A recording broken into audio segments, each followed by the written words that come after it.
I'm Anthea. And I'm Frank. And we've been married 25 years. My greatest joy, I would say, would be having my kids. And I think another great joy for me personally would be having my husband know about Christ and then learn to love Christ, because walking together, it seemed more together to me when we both knew Christ. Things started to look a lot better. For me, the joys is maturing as a couple together. What we had started out as in the beginning, where there was that physical attraction, and then we actually bonded together. So it was more than just a physicality. And then growing together in Christ has brought us more totality as a family. For me, the biggest challenge was us blending, pulling together our family, because I have a son and he is not Frank's biological son. So marrying that together, the personalities, that was a challenge for me personally. And then another challenge I would say would be learning how to love through pain. That was hard. Those painful moments in marriage, and then you still had to love, that to me was a challenge. But it was a challenge I was up for. Hence 25 years.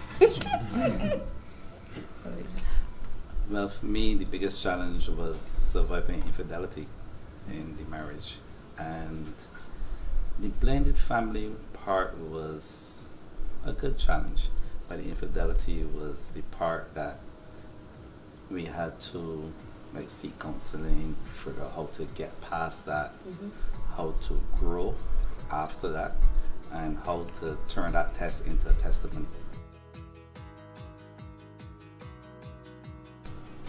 Don't give up. Life could be beautiful after that if you hang in there and seek godly counsel too, because I don't think personally it could have worked without God being at the hem of it for us. Really and truly, when that happened, I actually was ready to get divorced, because I didn't think that really? No, that's not happening to me. But I found that God found a way around that and sent someone to me. And then we started to seek godly counsel, and everything turned around for us. Everything. So that was amazing to me. Okay, Ryan? Yes, I do agree. Godly counseling is very important, and you can't quit. We don't advise people to quit. We advise people to seek counseling, see what God has planned in this, because there has to be something more than this. And so we had to see what it was, and we see it every day in our counseling. We know our counselors. We know our counselors. Yeah. So we see it now in our counseling, and everyone don't just want to hear about the Bible. So because we have practical examples of how to get past it, it helps a lot of couples. Oh. You want the beat? You ready to beat? No, seriously. We communicate a lot. We speak about every aspect of our lives, whether it's work, whether it's church, whether it's home. We discuss it with each other, and we also make sure that we have regular dates. We actually date every week. So, and we made that a priority. So regardless of what's coming up, if it's on our date night, I'm really sorry. Yeah, Because we turned it down. We turned it down. I really love date night.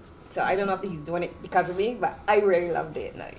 I'm doing it because of us, because I enjoy it too. There will be no marriage if there wasn't sacrifice and compromise. So if you're going into marriage thinking about me, then you deserve to be single. As long as you know there's a we, it means that we have to sacrifice so we can please each other. I think because information, I do believe that before you get married, you should get a wealth of information from people who honestly will tell you what marriage is. 'Cause, I mean, because sometimes out there the information is skewed, is about sex, all these other things that don't line up with what really happens when you're together, when you're in that space with that person, now living day to day, seeing their peculiarities that might now get on your nerve, that you thought was cute in the beginning when you were just seeing them once a week or on the phone, but now you're actually living with that and it's no longer cute. So when couples come to you who in these seminars that can actually tell you the truth, then you get a real impression that marriage is not just a bed of roses. It takes hard work, and if you work at it, you can actually stay in it and be happy, and it could bring tons of joy, and that you can get through challenges because it brings that too. But at least with the seminars, you get to hear about all of that, so you can make a sound decision whether marriage is for you or not. And what about those persons who've been in it for a long time? Why should they come? Persons like you two. Knowledge is power. I'm telling you. And there's always something more to learn. Yes. And other people's experiences, your experience is one Exactly. thing, someone else's experience is something else. Yeah. And it's always good to see it from a different perspective. Mm-hmm.